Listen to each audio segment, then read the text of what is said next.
मेरा नाम मैं नहीं बताना चाहती, लेकिन जो कुछ मेरे साथ हुआ इसके बाद मैं ये बात समझ गई कि हर आवाज़ अपनी नहीं होती। ये वाक़या पिछले साल का है। मैं लाहौर में रहती हूँ और उस वक्त मैं घर पर अकेली थी। अम्मी अब्बू कुछ दिनों के लिए गांव गए हुए थे और पूरा घर बिल्कुल खाली था। शुरू में सब कुछ ठीक था, दिन नॉर्मल गुजरते थे।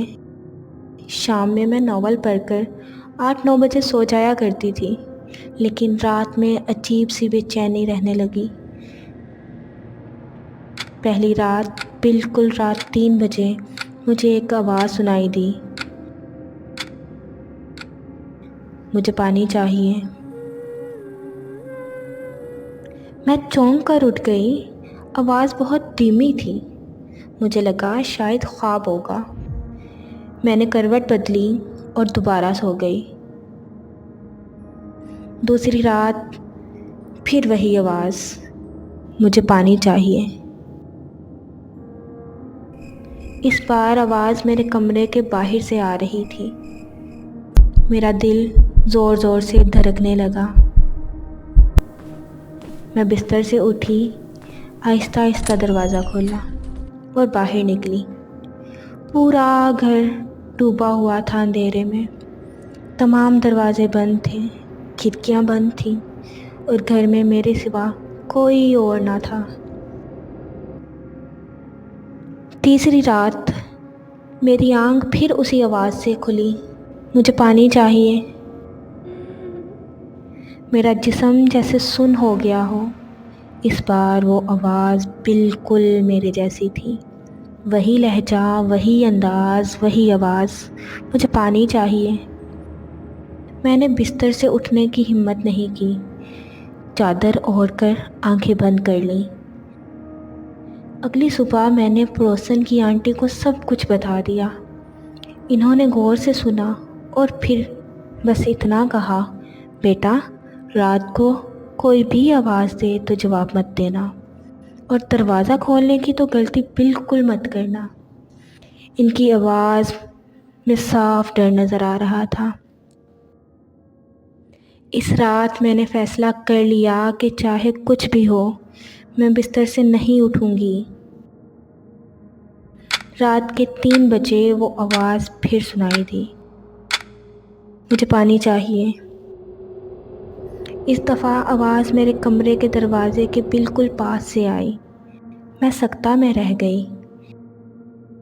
अचानक वो आवाज़ फिर आई, मुझे पानी चाहिए। 2 आवाज़ें, दोनों मेरी अपनी आवाज़ जैसी। फिर मेरे कमरे का दरवाज़ा आहिस्ता से हिलने लगा, जैसे कोई बाहर से दरवाजे को खुरच रहा हो। मेरी सांसें ठहर गईं, मेरा दिमाग बंद होने वाला था। मैंने फ़ौरन अल्लाह का नाम लिया और कुरान पाक की आयत पढ़ना शुरू कर दी। अचानक सब कुछ रुक गया। ना कोई आवाज़, ना कोई हरकत, सिर्फ गहरी खामोशी। वो पूरी रात मैं ना सो सकी, बस अल्लाह का ज़िक्र करती रही। सुबह जब मैंने दरवाज़ा खोला तो मेरे कदम ठहर गए। दरवाजे के बाहर फर्श पर गीले पाँव के निशान थे, ना बहुत छोटे ना बहुत बड़े, बिल्कुल इंसानों जैसे। और किचन के बाहर एक गिलास पड़ा था, आधा भरा हुआ पानी का गिलास। मैंने ये सब कुछ देखकर फ़ौरन अम्मी अब्बू को कॉल की और घर आने का कह दिया।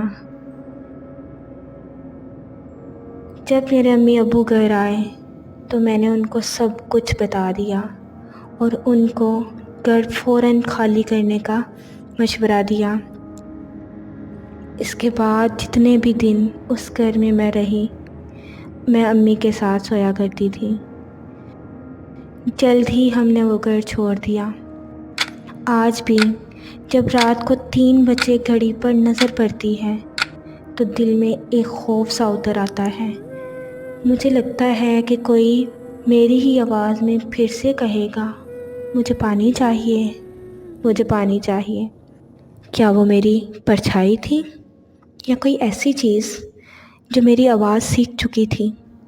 اس سوال کا جواب مجھے آج تک نہیں ملا۔